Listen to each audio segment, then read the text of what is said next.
So what's up guys, kamusta kayo guys? At sana ay nasa mabuti kong kalagayan at magandang umaga sa inyo. For today's video guys, magluluto na naman tayo syempre ng ating paboritong ulam. At ang lulutuin ko ngayon guys ay ganun pa rin, syempre di pa ulit lang, pero yung masarap. Tilapia na malalaki guys.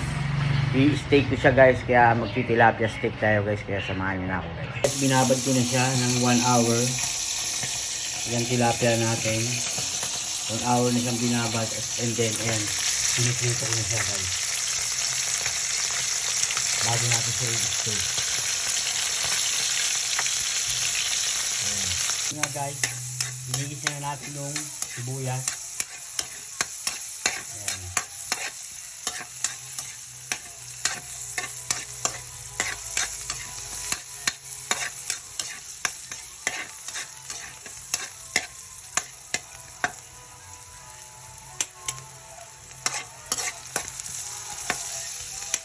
Then, lalagyan natin itong pinagbabaran ng tilapia.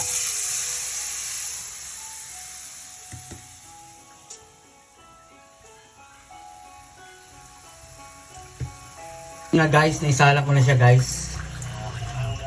Yung ating malalaking tilapia na i-steak natin. Pakukuluin lang natin siya guys. Ayun nga guys, kumukulo na siya guys. Binaligtad ko na siya guys yung sa kabilang side. At hihintayin na lang natin siyang sumipsip guys. Pasisipsipin natin yung toyo at saka kalamansi bago natin siya iserve. At meron pa tayo dito tirang bawang. Ay, sibuyas pala. At yan ilalagay natin mamaya. Yun nga guys, medyo okay na siya guys. Tsaka natin ilalagay yung sibuyas natin pangalawang lagay. At ayan guys, ayan ang magpapasarap sa atin ang ating lutuing tilapia steak.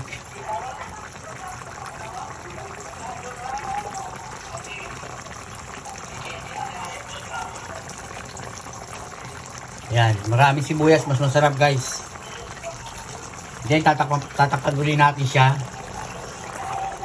So yun nga guys, luto na ang ating tilapia steak. Ayan siya guys. Medyo tuyo na at luto na. At sana guys, nag-enjoy kayo sa panonood ng aking video. At huwag kayong magsasawa na panoorin to kahit paulit-ulit lang. Thank you very much guys. I love you. Bye.